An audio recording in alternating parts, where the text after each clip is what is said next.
All over America, towns found themselves devastated by this crisis of confidence. This, for example, is Lowell, Massachusetts, in the northeastern United States.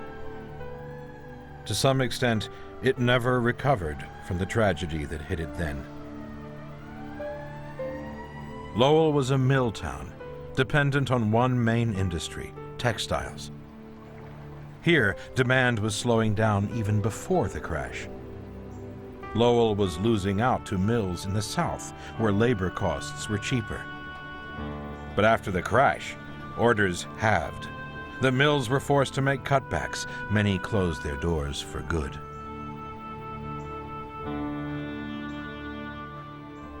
Within a year, 3 out of every 7 mill hands here were unemployed, on the streets, no money in their pockets. The effect on the local economy was devastating.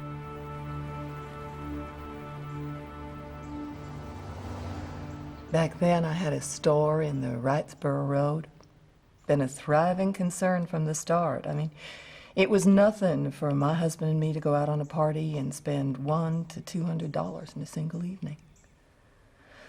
But then the plants began to close, one by one. People were out of work. They had nothing to eat, no money to spend. The only plant that stayed open was the Buckeye oil mill, but even they laid off a number of men, and the rest of them only worked 3 days a week. I mean, some of these folks had been spending their money with me for years, so I couldn't refuse to help them now that they needed me. Besides, we all thought the trouble was only temporary, that the plants would open again in a few weeks or months. So, I let them take goods on credit. I had $6,000 in diamonds. One ring alone was worth $3,000.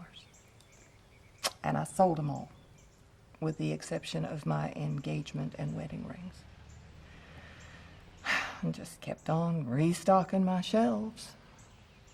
Until one day I found myself with empty shelves and my last dollar gone.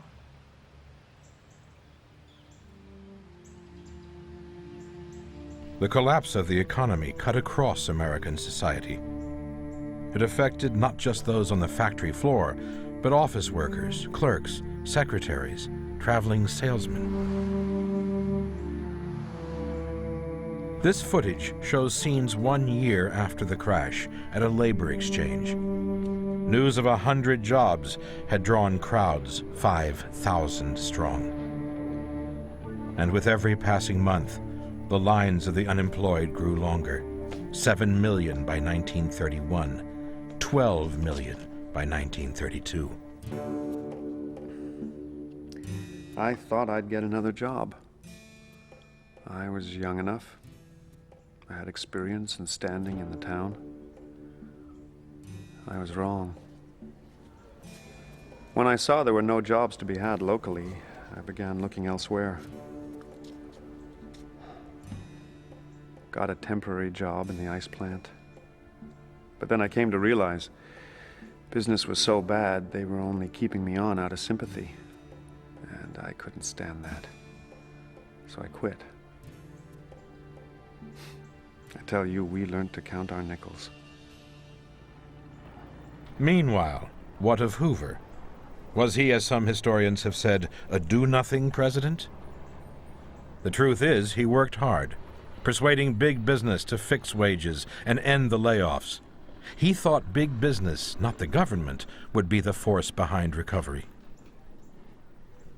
The trouble was, he still thought of Americans as rugged individualists, thriving best on their own, self-reliant, free of government interference.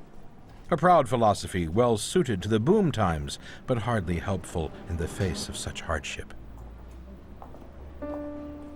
In 1930, a journalist called Louis Adamich visited Lowell and reported on the conditions there. He described the main street, how every third store was closed.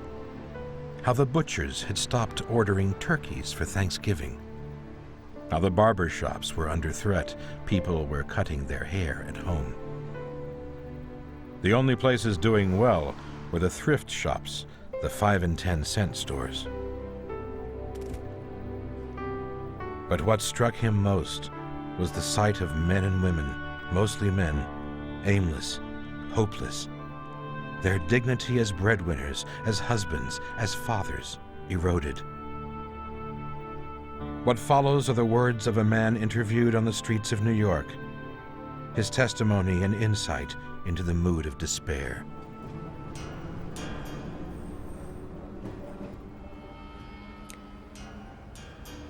What will you do? What will you do? What will you do? Go hang yourself with your own necktie. I'm 50 years. An old man. I'm strolling around with my hands in my pockets. Suddenly I'm a vagabond. I got specks in my eyes. I'm screaming in my sleep. I ain't human no more. I mean, what's human nature? Clothing, food, shelter, recreation. The moment you wake up, your belly starts to talk, you know? You gotta eat. You get tired out, you gotta lay down. But where's the bed? We ain't animals. They can sleep in a hole in the ground. Nature gave them their own clothing. What shall I do? I ain't a tub of wisdom. I'm a plain old man. Like they say around here, I ain't no thoroughbred. I got an American spine, but a heart from the old world.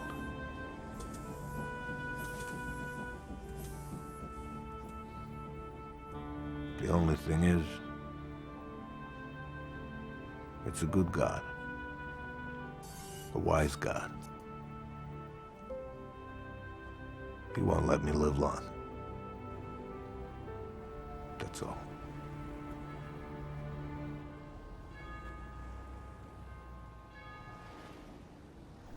This is Trinity Church in Manhattan, New York City.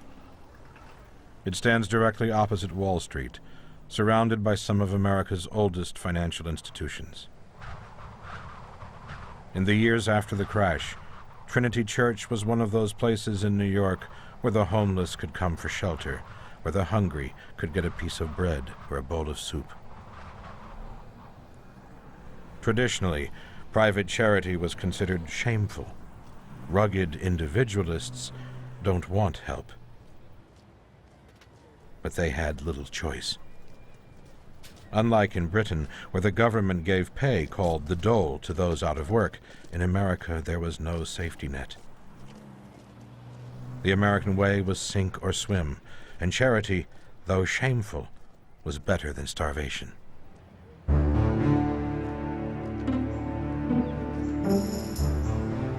But already many Americans were asking, why should people be subjected to this degree of shame?